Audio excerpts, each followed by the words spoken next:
যখন একজন মানুষ বৎকার মানুষকে কবরের দিকে নিয়ে যাওয়া হয়, তার রূহ বারবার চিৎকার করে সবাইকে ডাকতে থাকে, ভাই আমারে কবরে দিস না, আমাকে অন্ধকারে দিস না, আমি একা থাকতে পারবো না, একা সেই যাত্রায়, লম্বা যাত্রায় আমি যেতে পারবো না। সে চিল্লাতে থাকে, শোনার মতো কান আপনার আমার হয় না।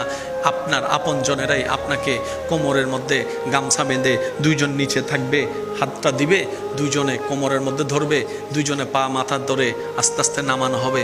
চিৎকার দিতে থাকে সেই সময় মৃত্যু ব্যক্তিরা, তখন রুহগুলো চিৎকার দিতে থাকে, ভাই আমাকে নামাইস না, আমি পারবো না থাকতে, কবরের মধ্যে থাকতে পারবো না।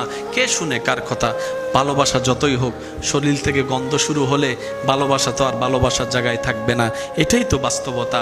সেজন্য কবরের মধ্যে যখন আপনার দেহটা মাটি স্পর্শ করবে, আপনার চতুর্পাশ থেকে যখন অন্ধকার হতে থাকবে, আপনি আমি তখনই বুঝতে পারবো আসলে আপন বলতে পৃথিবীতে কেউ নাই, আপন বলতে পৃথিবীতে কেউ নাই, আপন বলতে পৃথিবীতে কেউ নাই। সবাই শুধু সাময়িক চলার একটা নাম মাত্র, সবই সাময়িক একটা চলার বাহানা মাত্র। পরিচয় দিব কি এই মেয়েটাকে? সেজন্য বলে যে এটা স্বামী, এটা স্ত্রী। পরিচয় দিব কি এই ছেলে মেয়ের? তখন উত্তর দেয় এটা আমার বড় ছেলে, এটা আমার বড় মেয়ে। সামান্য একটা পরিচয় মাত্র।